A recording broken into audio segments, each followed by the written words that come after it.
targets of American control.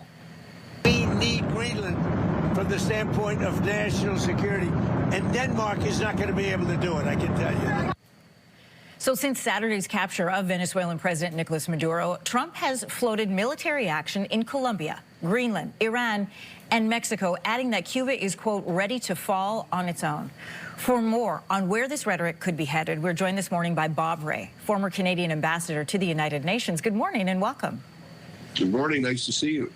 On Monday, Denmark's prime minister said Trump should, quote, be taken seriously when he says he wants Greenland. And before Maduro's capture, some dismissed Trump's annexation threats as a joke.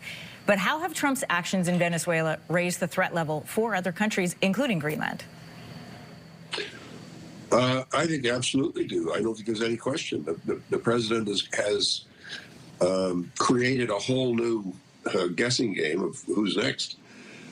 Which is astonishing when you think about it. Greenland is a member, is part of Denmark, the Kingdom of Denmark. It's been a faithful ally of the United States for decades. It's part of NATO, which is the alliance that the United States championed when it was formed in 1949. An attack on Greenland would be an attack on NATO, would be an attack on a friendly state, Denmark, and it's frankly just it's astonishing that we have a president who's not just speculating, but now saying he's planning on doing it. And I think the Venezuela caper is one thing, and I think it's a very serious challenge for the world on its own. But the rest of it, all of which comes out of this document, the National Security Strategy, which the president released 2 or 3 weeks ago.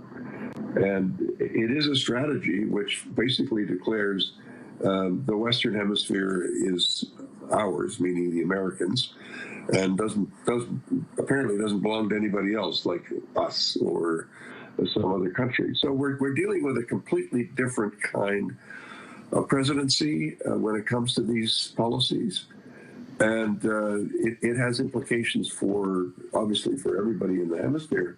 It also has serious implications for Canada.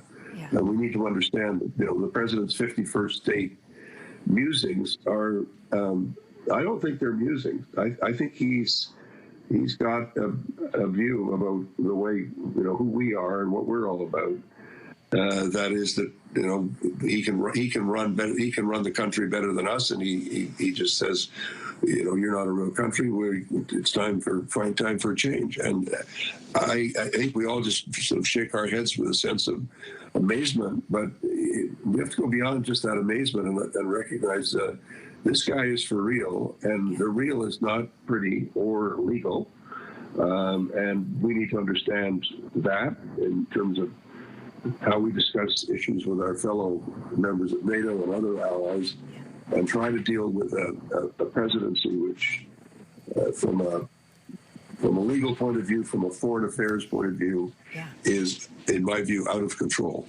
So one way to bring in control, internationally at least, is to put in place some consequences. But let me ask you this. The UN Security Council held an emergency meeting on Venezuela just yesterday on Monday.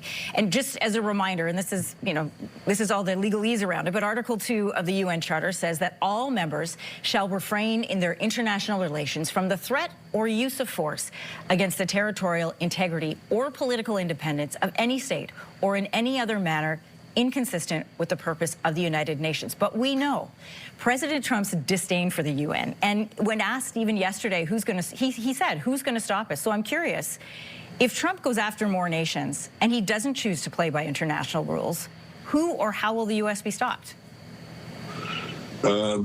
Well, I think that's a discussion that needs to happen, because the consequences have to be there. I mean, the U.S., you mentioned the Charter, the U.S. has a veto, like Russia and China, the U.K. and France, over issues of peace and security.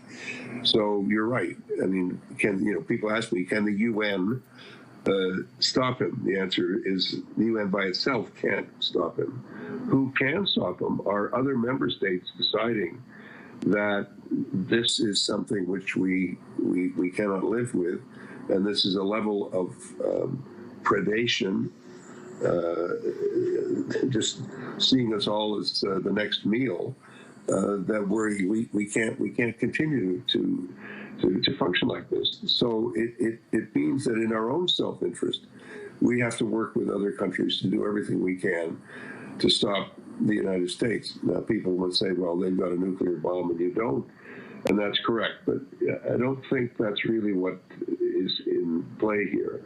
I think what's in play here is the president understanding the seriousness of the consequences, which have to be discussed in terms of economic pressure, other forms of pressure that people can put on the United States to not take the steps that he's planning to take.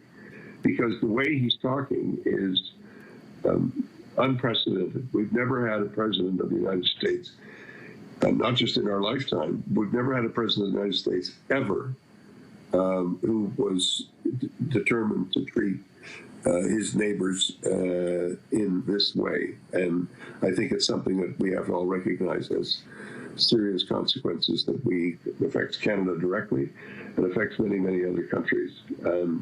We'll see if that does anything to make people more sensible. But watching him and watching members of his team yesterday, Stephen Miller speaking to the media, he basically says, who's going to stop him? That's right. We don't care. We're just going to do it. So that's what we're dealing with. And that's the presidency that we are now facing. And we all need to understand the seriousness of what this does, to the world, but frankly, as a Canadian, a pure national interest point of view, the effect that it has on us. And that's something we need to understand. The fickle finger of fate can point to us just as surely as it can point to Denmark or anywhere else. Mr. Ray, I have a list of questions in arm's length to continue asking you, but our control room is telling us we are out of time. We are up against a break, or I would sneak one in. Anyway, we'd love to have you back. Thank you so much for joining us. Well, I'm still around, so don't worry about it. Thanks. All right, well, maybe we'll check in with you tomorrow. Thanks for joining us.